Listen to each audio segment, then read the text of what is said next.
This podcast may contain content that is graphic and disturbing in nature. Listener discretion is advised. This mother's behavior after the death of her 2-year-old daughter would be used by authorities as evidence of her guilt. But with major doubts around her case, was justice served? Or is time running out for an innocent woman?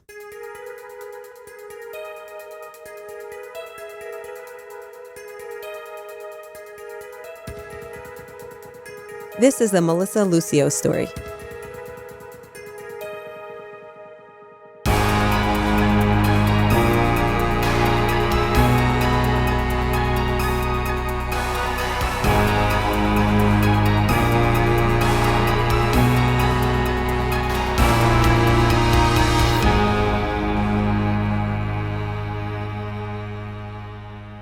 Hi, Meghan. Hey, Aim. How are you today? I'm great. What's going on? Yeah. We have an important case here. We do. I'm feeling like not as chipper as usual. I always love recording with you, but this is a very important episode. And I urge listeners, don't take our word for anything. I want you to take action after you do your own research. Right. We'll tell you the story. We'll tell you what we think. But I think it's important that everyone just digs into this a little bit. I know this one was kind of like weighing on you because of the, and listeners will hear why it's so important. And it's, you know. I'm going to tell them up front that Melissa is scheduled to be executed not long from now, April 27th, 2022, in less than 2 months from now. Wow, we're getting close. Very close. And you know, I didn't even know her story. That's the problem. Yeah. That's exactly the problem. We were very fortunate to speak with Vanessa Potkin, who is the director of special litigation at the Innocence Project.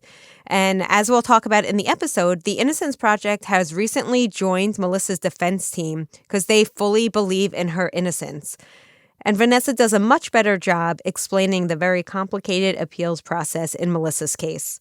So stick around after the episode. You'll be able to hear from Vanessa herself. And Vanessa will also give us some very concrete action items on how we could support Melissa's fight. Excellent. Thanks, Amy. As we see a lot, things can change. You know, she can still get an appeal. She could get a temporary stay of execution. She could also get a pardon, right? Okay. We know there are options for her, but this case is not getting nearly as much attention. Although in the last few weeks it has picked up, I think, and as you'll hear why things have picked up a bit. Okay, yeah, let's not front load too much. All right. Melissa Lucio was born on July 18th, 1968 in the Rio Grande Valley city of Harlingen, Texas, which is in the southern part of Texas, actually very close to the Mexican border, about less than 30 miles away. Oh. So it's very South Texas. Yep. Melissa grew up in a Catholic Mexican-American family. She had several siblings. The family was very close, but they struggled financially by all accounts. They lived in extreme poverty growing up. Unfortunately, when she was just 6 years old, Melissa reports being sexually abused by 2 adult male relatives. Oy.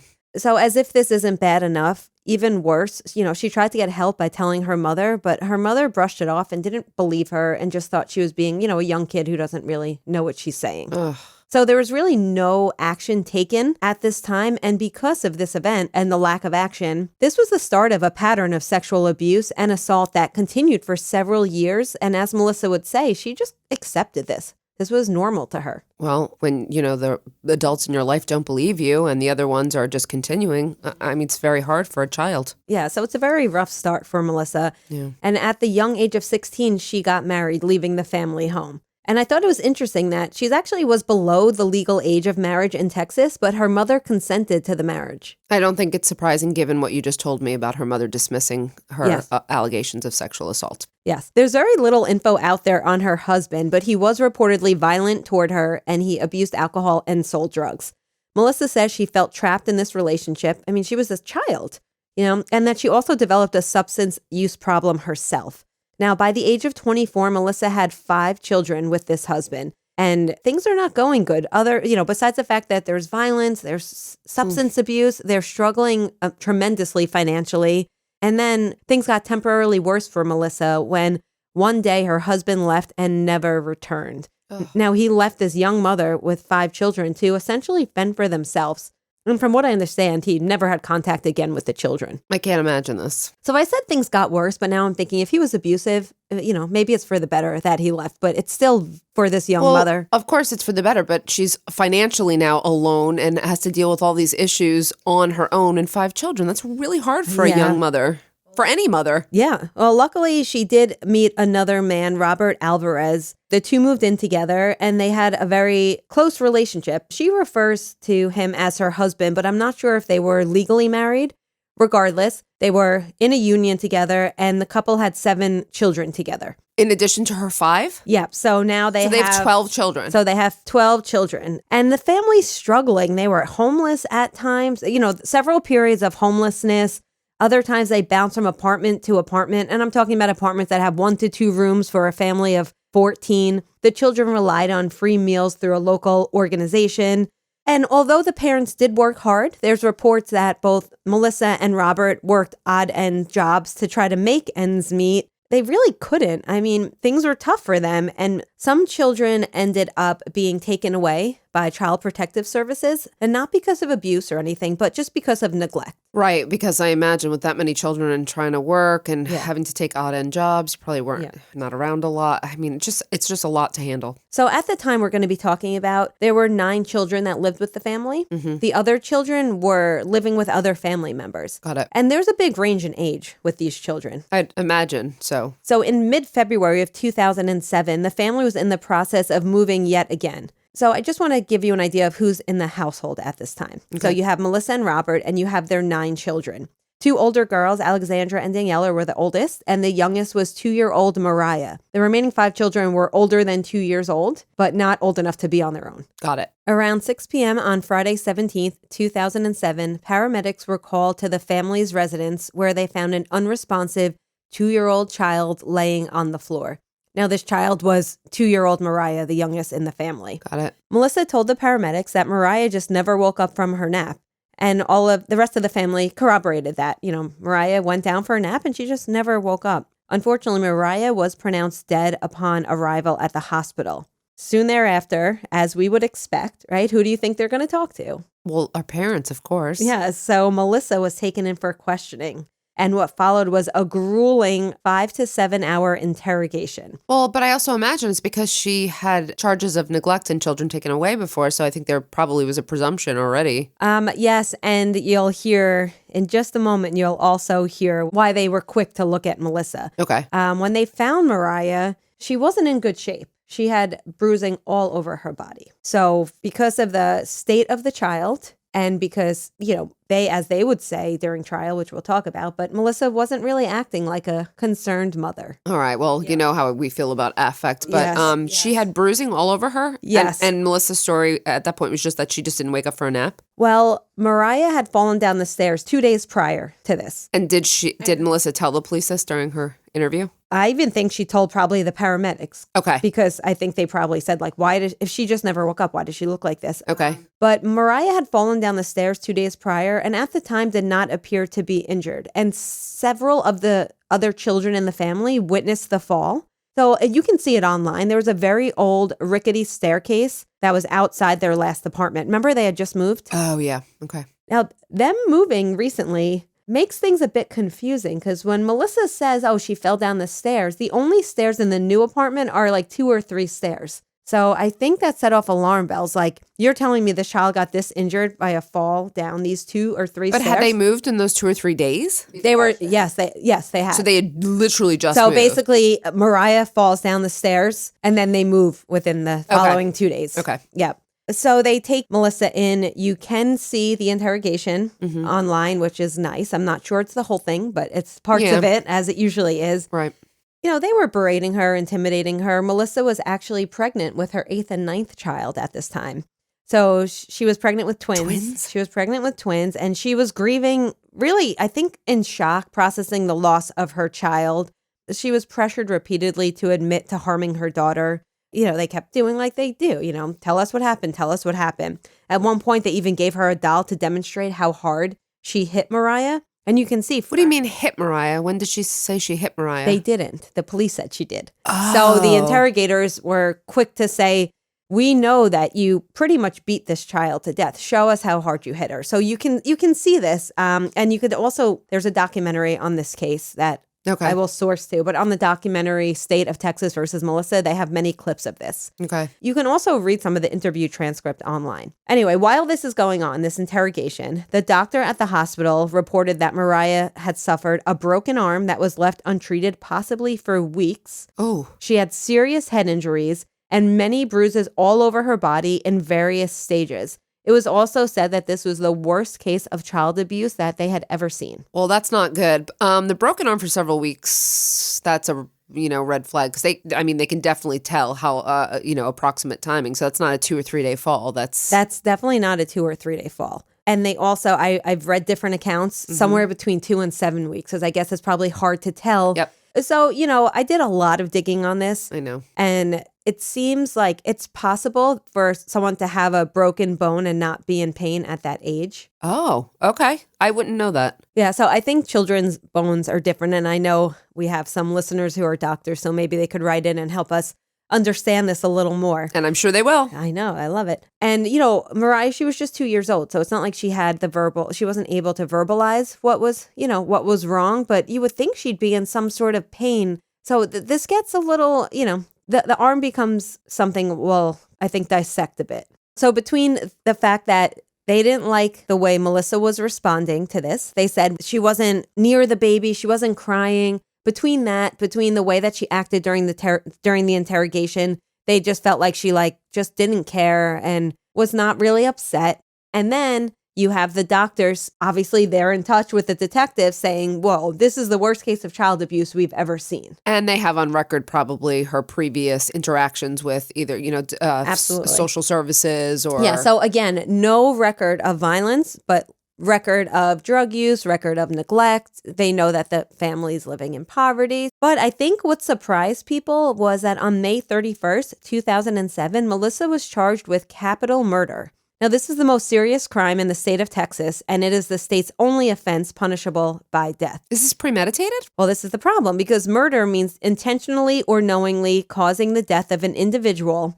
It wasn't the premeditation. It was the fact that there's the aggravating factor of a victim being aged 10 years or younger. I was going to say a child, yeah. Okay. So, this is a very serious charge. Obviously, especially in Texas, you're facing death penalty. Yeah, so I'm sure you're not surprised, Meghan, that there was no bail offered in this case. No. Did you know, though, that capital murder is the only charge in Texas in which a defendant is not entitled to bond as a general rule? However, it's actually not unheard of to have a capital murder suspect who is able to meet the usually very strict conditions of bond. So there are many cases of people who are being charged with capital murder who do receive bond. Well, because bail historically was supposed to be tied to risk of flight and, not necessarily the seriousness or severity of the alleged crime. Yeah. I mean, I think it's safe to say that even if she had been given bond, she would not be able to afford it anyway. It doesn't sound like it by what you said. So while Melissa was awaiting trial, she gave birth to twins, and she was forced to give them up for adoption. Now, I'm surprised you haven't asked where the father, Robert, was in all this. I literally was going to say, why is she giving them for adoption if she has a partner? Also, you might wonder, why is Robert not being looked at if he was the other adult in the home? Well, I mean, I was, I guess, making an assumption that she was home and he was not. So Robert, he was being held and he was under investigation at the time the twins were born. He ended up being convicted of the lesser charge of endangering a child, and he was sentenced to 4 years in prison. For the death of Mariah okay. And to tell you the truth, I don't know if he was at the scene when the paramedics arrived. I couldn't find that information. So I'm not sure why they were so quick to excuse him and focus on Melissa. But I'm going to imagine it's because he wasn't at the scene, and the kids probably corroborated that he was out or at work or, somewhere else. Or else, if he was at the scene, I think they both would have been charged with the same crime. Yeah, you might be right. I'm just surprised that information's not readily available. Okay. The Cameron County District Attorney at the time, Armando Villalobos, he sought the death penalty. Many people speculated he was quick to seek the death penalty because he was looking at re-election at the time, and he had recently kind of screwed up on a case. There was a case in which a known murderer, pretty much, this guy escaped, and it made news, and he was kind of left with egg on his face. So got it. A lot of people say this was great timing for him because now this would, win him some votes. And he was also looking for a Congress seat. So he needed to show that, he was tough. Right. Melissa's trial began on May 29th, 2008. Now, the prosecution's main theory was very simple. Melissa had intentionally and knowingly killed Mariah by abusing her repeatedly. So essentially, Mariah was beaten to death by her mother, Melissa. Oh, so they don't think that the staircase was even at play. No. They just think, Nope. okay, got it. They think, yeah, that maybe happened, but that's not really relevant. Okay. We had many people testifying. Of course, the first responders testified, and we say this all the time. I even feel silly saying that, but, Melissa's affect at the scene. First responders said she was distanced, not overly distressed, and her behavior was, quote, so far out of the ordinary. I'm not even going to focus on this at all. Unfortunately, jurors hear this and jurors put weight on this kind of thing. I know. And they went on to say the fact that she was not even within an arm's reach of the child, much less trying to hold her. She was not trying to do anything at all for the child. The emergency room physician also testified about all the bruises that were in various stages of healing, also saying Mariah had no apparent signs of a head injury, which means the staircase theory wouldn't even make sense, because I think the staircase theory is saying she fell and hit her head. Yeah, but it could also be like internal bleeding or something. Although I will tell you this, the testimony from the doctor with all these bruises and broken bones, that concerns me too. I don't know where we're going yet with this completely, but I will tell you that I think that's significant. Yeah, I promise you we're going to get to all of that. Okay. We're definitely not just glossing over that. Okay. Yeah. The state's pathologist who conducted the autopsy testified that Mariah's cause of death was blunt force head trauma, which would have occurred 24 hours prior to her death. Okay, so this conflicts with what the ER or the treating physician said? So it seems to conflict a little bit because the emergency room physician said no apparent signs of a head injury. So they're talking external, whereas the pathologist internally is saying there was blunt force head trauma that occurred within 24 hours prior to the death. Pathologists would know better because course. of the extensive, work they're going to do on, the autopsy. So, and the pathologist went further and said it would have been immediately apparent that Mariah was in distress and in need of medical attention, saying ultimately that these injuries were not consistent with a fall. Okay. Wow. There are also, the pathologist also said that there were bite marks on the back of the child, and again talked about this broken arm that had occurred weeks prior. You want to ask me about these bite marks? Well, I was going to ask you, but I was going to say they have so many other children, too, that I would think that it could easily have been another small child that bit her. So I think you're right. A lot of people, though, in the public, when you hear there were bite marks on a child, when a jury hears that, I mean, that sounds pretty damning. There was also one of the Texas Rangers present who testified that Melissa had slumped posture. She was acting passive. She didn't make eye contact, and you know what he said? Quote, right there and then, I knew that she did it. Geez, here we go. go. I mean, confirmation bias, tunnel vision, all of the bad things. That's a problem when there's a presumption of guilt right from affect. There you go. And you're going to experience all these, the biases through the whole entire process. Now, the strongest piece of evidence, I didn't even tell you yet. Oh. The strongest piece of evidence was from Melissa herself. Quote, I guess I did it. Now let's talk about how that happened. So she was pressured repeatedly by the police in the interrogation.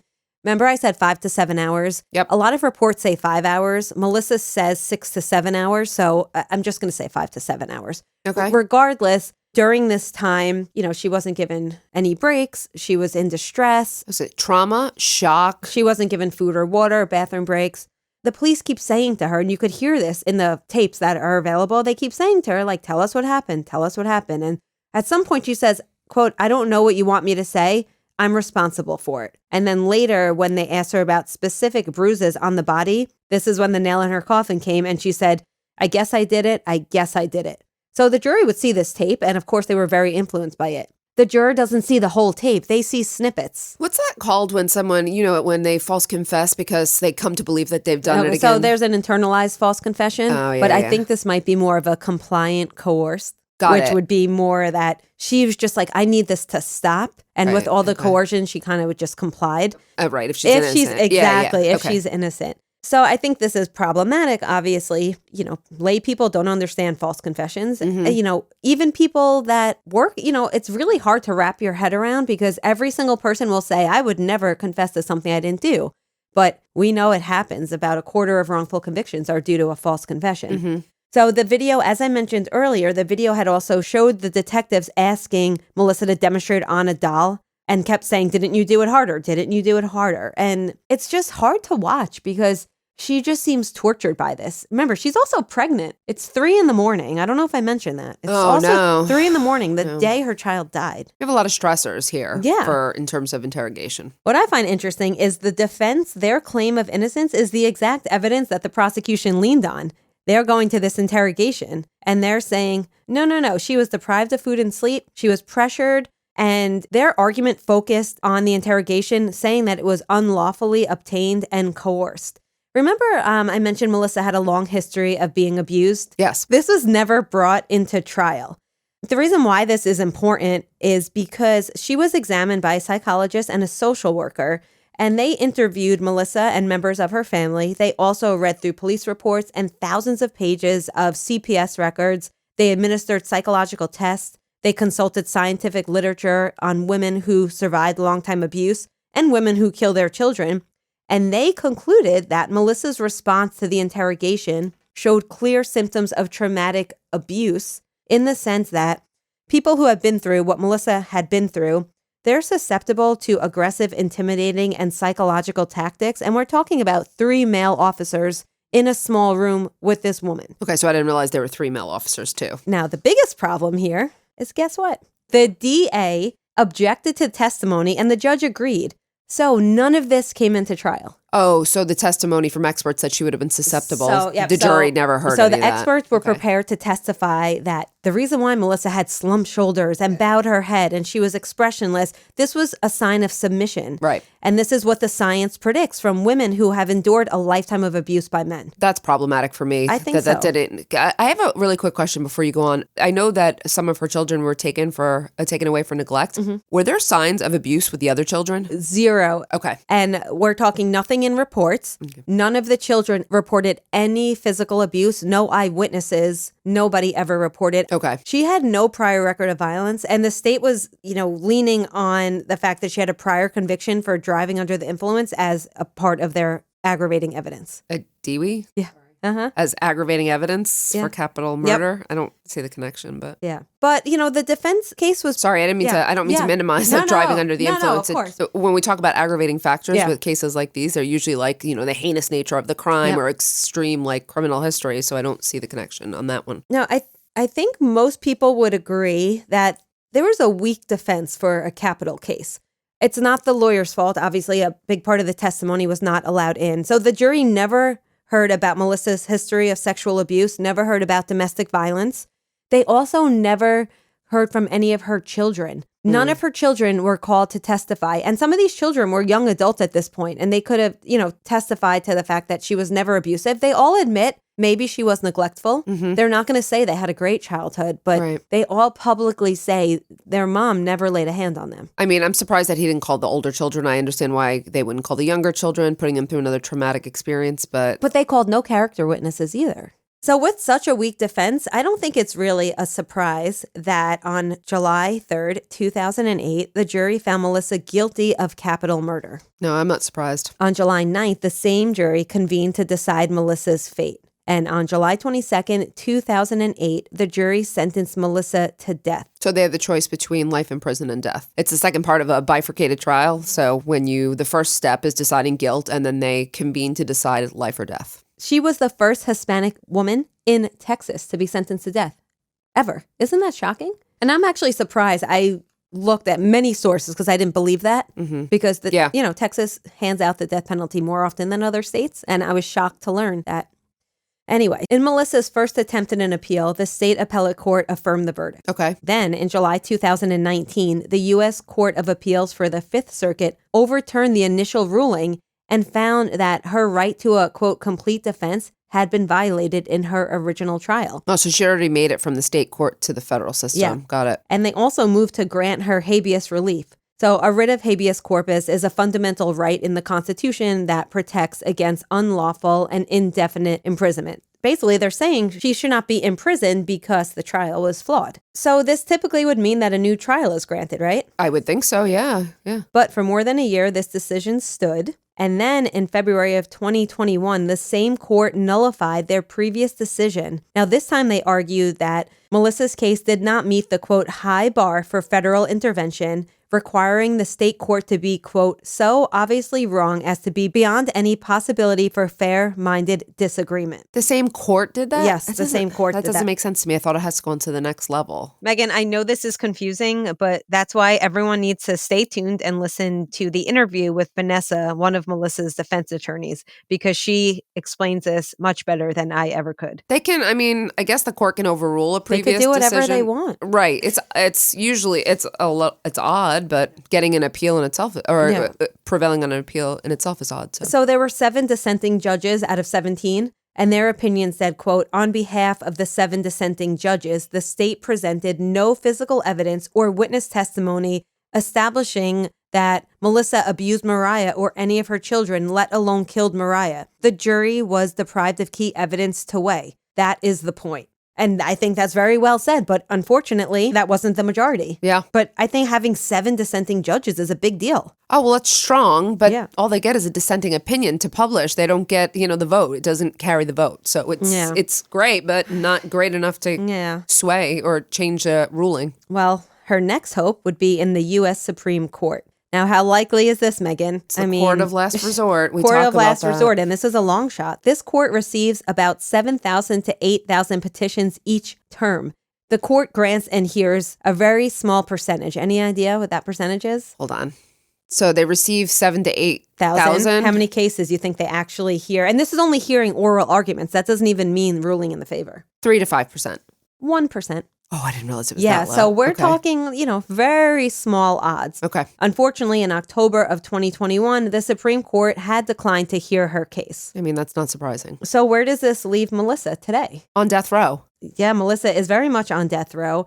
I think she has a little renewed hope. Okay. When is her execution scheduled for? Because she was... April 27th, 2022. And today, as we record this, it's February 23rd, 2022. So Melissa has a lot of supporters. This is ranging from advocates for victims of domestic and gender-based violence, former prosecutors, legal scholars, Innocence Organization. Several amicus briefs were filed on her behalf in the last year. So amicus briefs are legal memos or documents, and often, most of the time, it's by someone who's not even directly involved in the case, and they're just offering information or expertise or some insight that might have a bearing on the issue in the case. It's really just like providing expert data or expert opinion. Yeah. Do you know what they actually stand for, the amicus? No, but I'm assuming you do. Friends of the court. It's like that's what it is. Yes, that makes sense. Yeah, I do remember reading that. Yeah. Okay. So usually these people are taking a position on one side of the case. So it's to help prospective justices to make their decision by bearing on some sort of issue in the case. Right. And did you say that the Innocence Project or any Innocence Projects take on her case as well? Yeah, so the Innocence Project, like the Innocence Project in New York. Yeah, the original. Very much behind her right now. And I find that very interesting. Because there's no DNA. It's not a DNA case. And historically, the Innocence Project deals with DNA cases. Yeah. So most of these briefs are focusing on the fact that research shows that past trauma is significantly associated with heightened suggestibility among people who confess to crimes, particularly women. Mm-hmm. And also that her case exposes the legal system's failure to understand the consequences of gender-based violence. Just recently, the second week in February, so a couple of weeks ago, her lawyers filed another motion with the U.S. Supreme Court arguing that their client was denied a fair trial and that there is, quote, ample reason to believe that she was convicted in error. Now, at the same time, you have a state district court in Rio Grande Valley that's weighing a motion to withdraw or postpone the execution date. So they just need time at this point. Of course. Yeah. If the district court does not intervene by withdrawing or postponing the execution date, I read that her attorneys plan to file a petition for clemency with the Texas Board of Pardons. I don't think that'll prevail. I know. I hate to say it, but I don't think clemency is going to prevail here. They're looking for the governor to at least halt the execution to get some more time. You can stay it, but I don't think clemency's, is forgiveness. So it's, dismissing the charges. But they could also think they're looking to just, at this point, commute the sentence. Okay. Because as we'll talk about, I'm not sure that everyone thinks that she shouldn't be held accountable for something. But I think the argument is, does she deserve to die? Yeah. Got it. So her lawyer, Vanessa Potkin, who is from the Innocence Project, she interviewed recently with the Washington Post about this case. And I just want to read a little bit about what she feels are The strongest the points? strongest points. Okay. So she points out that investigators never seriously considered other possibilities that could explain bruising and injuries to the child. Now, I'm sure you're going to be quick to say she was clearly being abused, this child.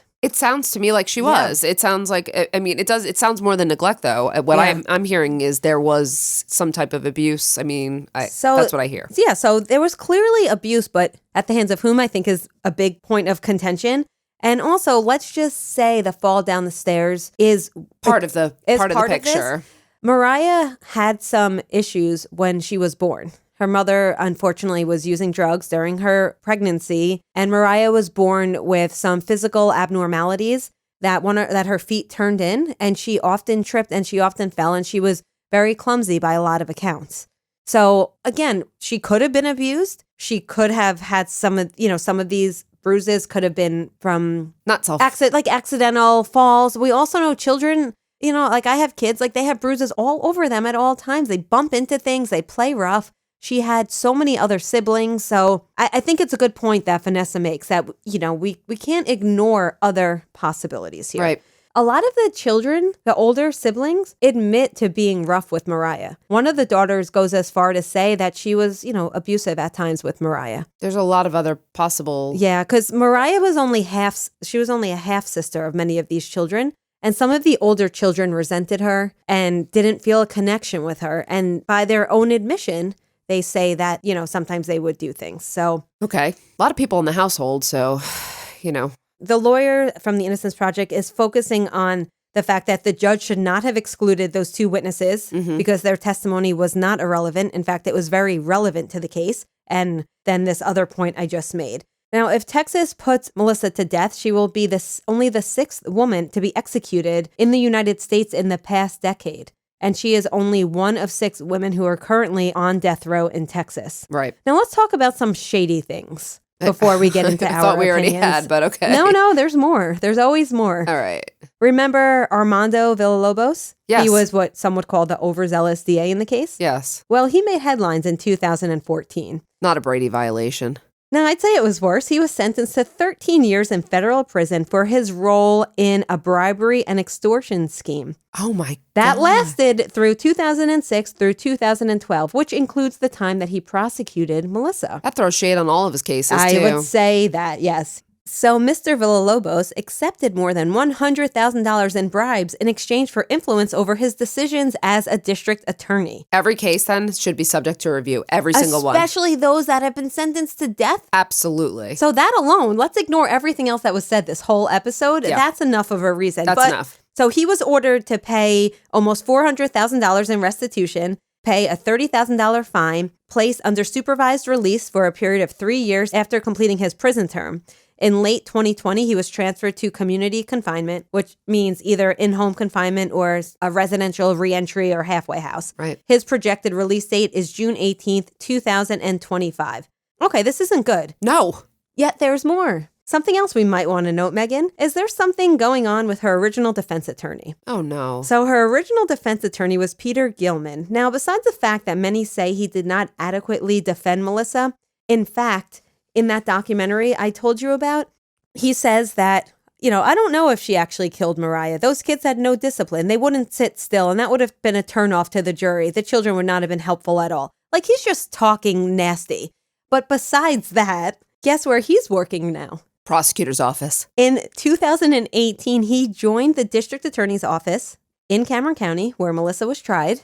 And rumor has it, he's the highest paid district attorney.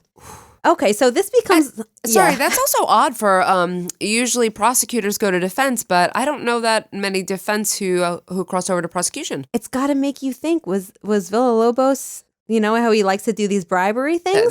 I don't know. Things are weird. Luckily, Melissa's legal team is privy to all this, and just last week, they went to seek a recusal of the Cameron County District Attorney's Office because that's where Peter Gilman serves as an assistant district attorney. You think that's bad? There's more.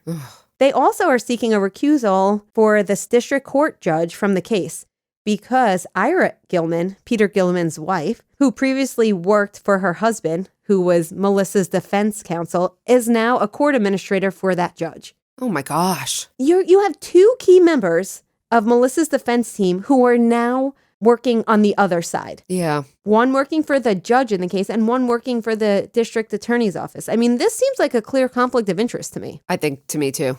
I mean, between Villalobos, between this, not to mention all the other issues, this is why I mean, we're not talking about someone who's sentenced to life. We're talking about someone who's sentenced to die in a couple of weeks. I understand, Amy. So as the Innocence Project says on their website, the Cameron County's new district attorney, the courts, the Texas Board of Pardons and Paroles, and Governor Abbott must undertake a meaningful review of Miss Lucio's innocence claim, the coercive tactics used in her interrogation, and the tragic circumstances of Mariah's accidental death before an irreversible justice occurs. Now, the Innocence Project started a national campaign to stop this execution, and they fully are standing behind her. Okay. So they're not even standing behind the fact that they don't think she got a fair trial. They think she is actually innocent, and they think it was an accidental death. So you can add there's a bunch you can do. And I was going to ask again, if there's a I don't petition want to, I don't want to tell people what to do, but if you're listening, I think you should do your own research. And then make your decision afterwards. Exactly. This is just if you want to get involved. Exactly. So you can add your name to stop the execution. Sometimes this works. Some people say, like, what is that going to do if I add my name to a petition? Well, it actually, we know things happen. When you have the masses getting behind something like this.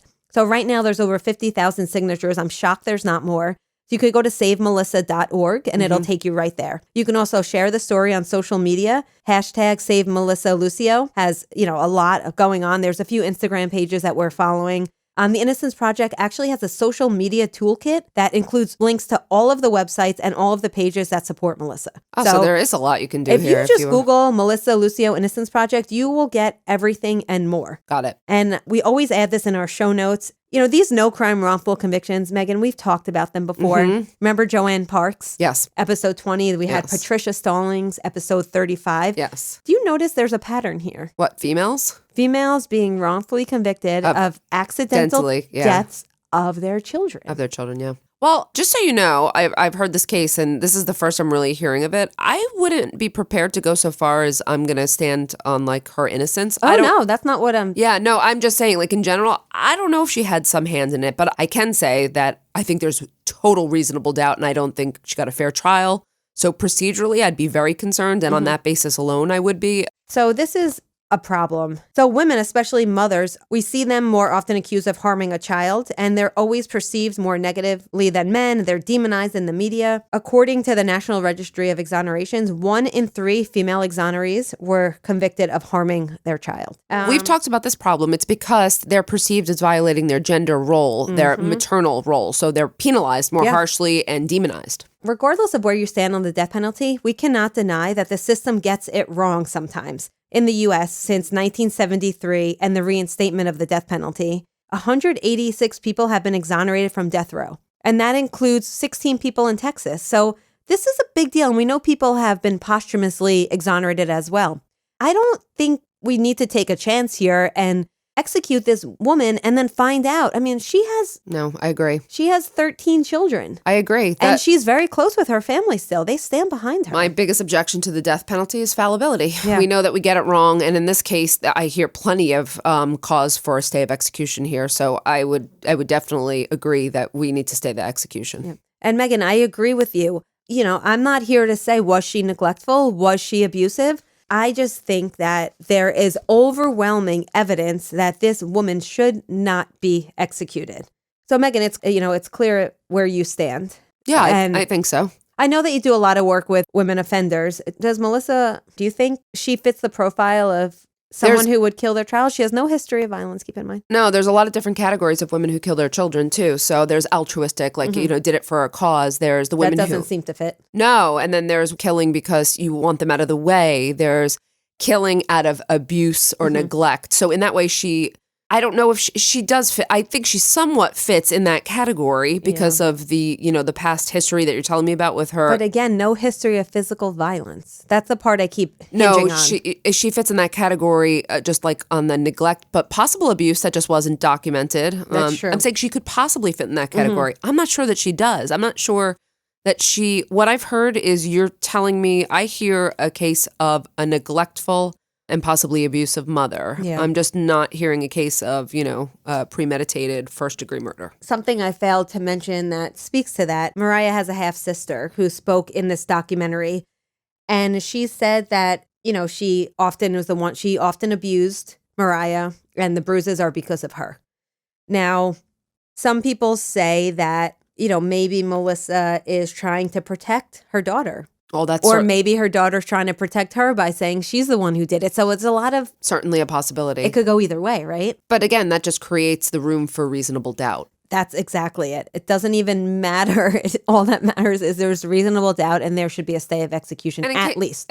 In cases like this, err on the side of caution. You sometimes can support the death penalty, but in a case like this, when there seems to be so much doubt, life serves, the purpose of punishment. And I was pretty convinced. And just this morning, I decided to finish the documentary because I was almost done. I had a little left and I was rushing because, I read everything I can. I know. And there was a pathologist, an expert in the documentary, and he brought up an interesting point that I hadn't heard before.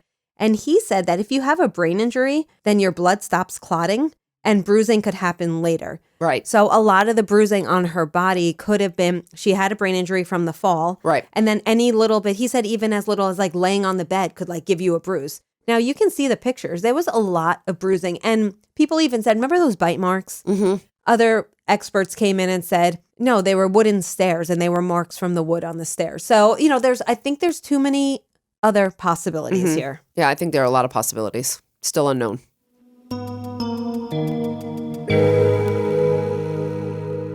Now, as mentioned in the intro, we will hear from Vanessa Potkin, who is the Director of Special Litigation at the Innocence Project, and she is now part of Melissa's defense team.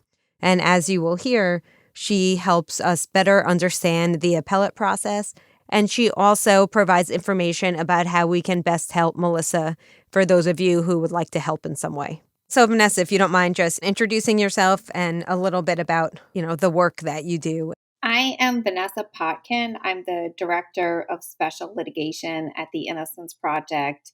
We're affiliated with Cardozo School of Law, and for 30 years now, we have worked to help exonerate wrongfully convicted people throughout the country. Most of our early work focused on DNA evidence and helping people obtain access to testing that was unavailable at the time of their trial to help prove innocence. But we have also taken on a number of non-DNA cases where people are innocent, primarily convicted based on faulty forensic evidence or other faulty medical evidence, and have litigated a host of issues around wrongful convictions to help exonerate innocent people nationwide. It's my understanding that the Innocence Project historically had focused on only DNA cases, and obviously you've pivoted to now non-DNA cases such as Melissa's case.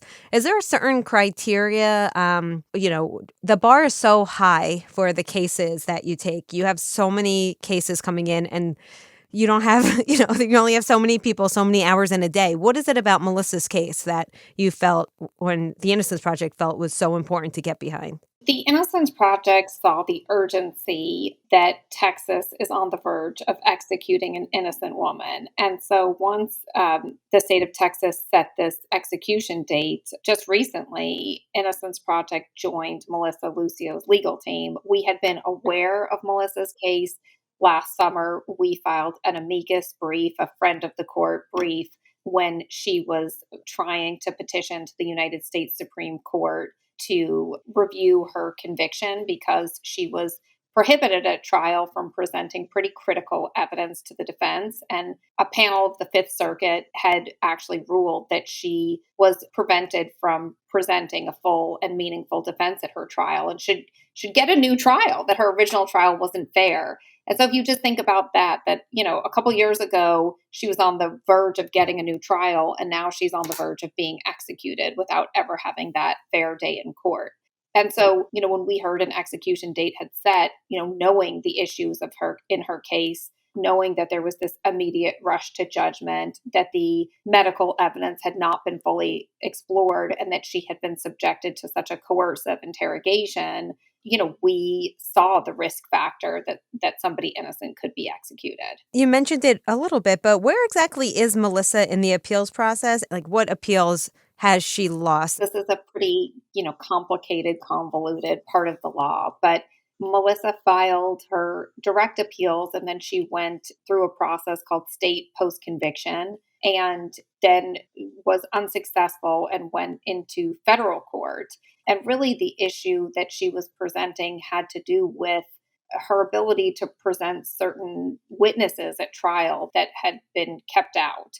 And essentially, she, within 2 hours of her child's death, she was brought into an interrogation room and she was berated, questioned, threatened, told she was a horrible mother, that she was responsible for her daughter's death over the course of, 5 hours.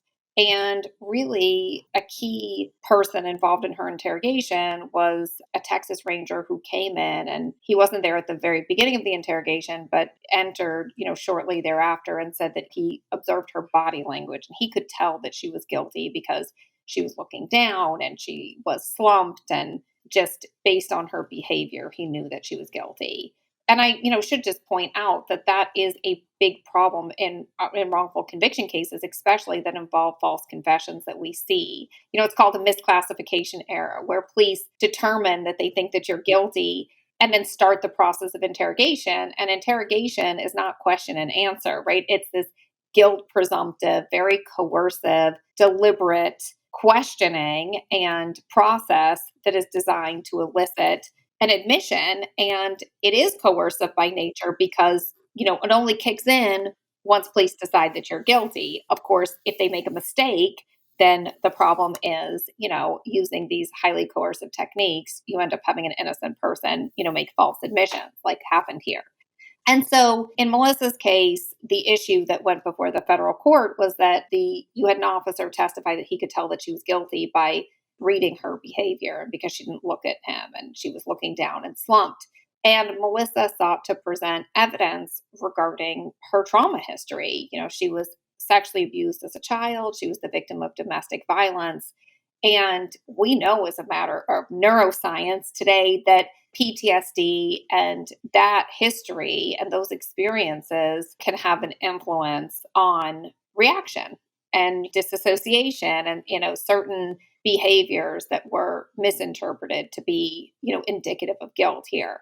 But even putting that aside, we should just note that this notion that people could be human lie detectors and that an officer can tell if somebody's being honest or not. That's been put to scientific study and it's failed, right? It's like people are, no better than tossing a coin at, determining if somebody's telling the truth or not. So, but in Melissa's case, the officer was permitted to come in at trial and say, I know she was guilty because she was looking down. And she wasn't permitted to present evidence about her trauma history or her life experiences that would have shaped her reaction so that the jury could put her reactions in context. And you had a panel of federal judges on the Fifth Circuit who said Melissa was denied her constitutional right to present a meaningful defense. Well, this was a unanimous 3-judge opinion, but the state of Texas appealed. And they asked for what's called en banc review, which means you don't just get the panel of judges that's hearing your case. You ask for the full court to consider the case. So then Melissa's case went to the 17 members of the Fifth Circuit. And what I think is really important here is that 10 of those judges found that the exclusion of that testimony really skewed the evidence against Melissa and that she hadn't had a fair trial. Unfortunately, 3 of those 10 also joined the majority and said because of what we call AEDPA, or the Anti-Terrorism and Effective Death Penalty Act, we are prohibited as federal judges from reviewing the state court's judgment in this case. So basically, what they were saying is, we agree that she suffered an injustice, but because of procedural rules, we can't touch this case. The Anti-Terrorism and Effective Death Penalty Act was just a law that was put into place in the 90s after the Oklahoma City bombing. And so that's kind of what terrorism and death penalty was kind of appealing to people in the South who really wanted to make sure that death sentences were carried out quicker. And so it was a reform, quote unquote, of habeas corpus law. And what it did was set certain limits on federal courts and what cases they could hear. And that's really significant because, when you look at statistics and cases that went through state appellate review, there's a certain percentage that are overturned. And then of the cases that are not overturned, they go on to federal review. And federal habeas corpus has always been a safeguard, for people sentenced to death, for people sentenced to other terms of imprisonment. And it's an opportunity when the state court misses it, and state courts miss it a lot, to get your case heard where you have not had a constitutional or a fair trial. And unfortunately, ADEPA, this law passed in the 90s, really restricted the ability of federal courts to hear cases after state court review. And so it really set very strict time limits on when cases can be brought, and it set standards of deference to the trial courts that are really hard to overcome. And so her conviction stood. And she went from that moment of having an opportunity to actually have a fair trial to on the road where we are now, where she has an execution date just around the corner. As you mentioned, we're getting very close to Melissa's execution date. What would have to happen to save this woman's life short of a pardon? Well, there could be a pardon. We do believe that we also have vehicles to get back into court. And so it's for Melissa not to be executed is either going to take an act on the part of the governor of Texas or the Court of Criminal Appeals in Texas, essentially, to step in and make sure this execution doesn't go forward. So it sounds like the goal right now is not to have a full exoneration. The goal is to save Melissa's life and then worry about the exoneration after. Is that correct? I mean, it's correct in the sense that there's such an urgency that we face right now with this execution date in place. And if Melissa's executed, we can't. I mean, she could be exonerated afterwards, but the harm can never be undone. And so that is the first goal, to make sure that that Texas doesn't take this irreversible act. But she does deserve to have a fair trial, and she does deserve for all of the evidence to be considered in this case. What happened to Melissa, we see in so many wrongful conviction cases where police make a rush to judgment immediately. They immediately decided that this was murder, and they never considered any other explanation for injuries that they attributed to abuse. They didn't look at Melissa's medical history. They didn't look at her history of falling. They didn't consider anything else because they had determined that this was a murder. So when you said other than getting a governor pardon, getting back into court, now what actually has to happen? I know there's been these briefs filed, but who's looking at it and when? There's already some litigation going on. There's been a motion filed to withdraw the execution date so that additional work can be done on the case. There's also a motion pending to recuse the district attorney on the case. The district attorney previously was a judge and actually was the judge when Melissa was arraigned.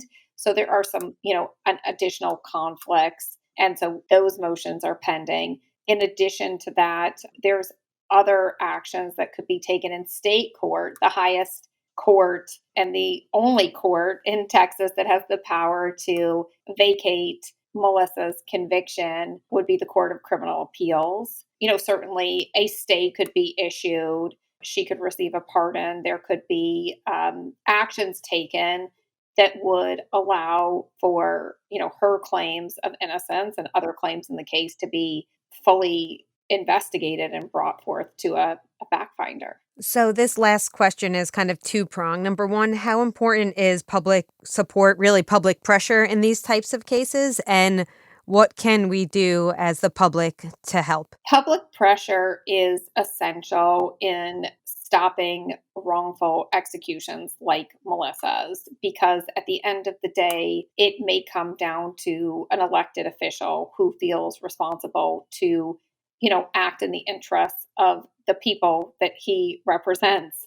And so everybody's voice matters. If you're in Texas, it's like extra important to take action and to make phone calls because the governor is the ultimate, decision maker at this point. And also any elected official throughout the state, has influence and is going to feel accountable to the people that they represent. So I think that there's a special call to action for people who are in Texas to reach out to their lawmakers, to call the DA who's in charge of Melissa's case, to, make their opinions heard to the governor. So it's critical that, our public officials understand what the people that they represent want. And it's not just the governor of Texas, it's, throughout the state of Texas, elected officials, it's throughout really the country, that understanding what people are behind, I think makes a huge difference to decision makers. So your voice matters.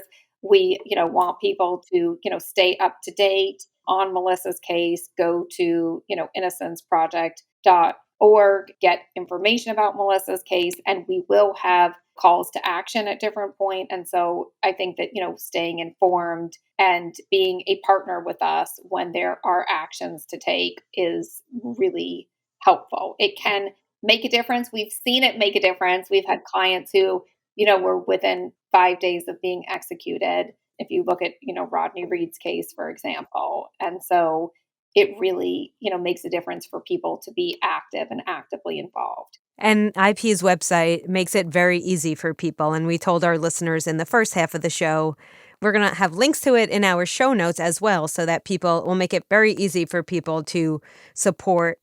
So things like change.org petitions, those things matter, would you say? The reason why we, tell people to go to the innocenceproject.org website, or you can go directly to savemelissa.org.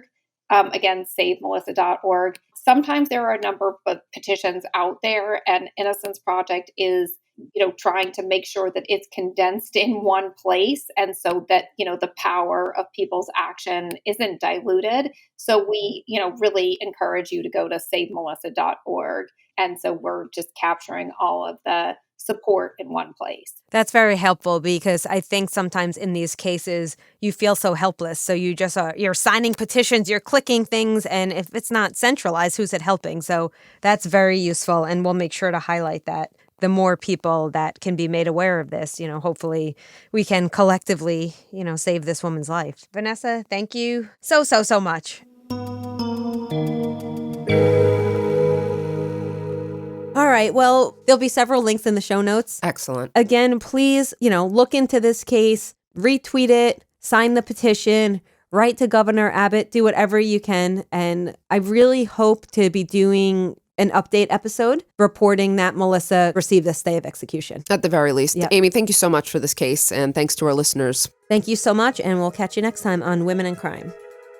Women in Crime is written and hosted by Meghan Sachs and Amy Shlosberg. Our producer and editor is James Varga. Music composition is by Desert Media. If you enjoy the show, please remember to subscribe and leave a review. You can also support the show while gaining access to ad-free episodes, exclusive AMAs, and other bonus content for a small monthly contribution through Patreon. For more information, visit patreon.com/womenincrime.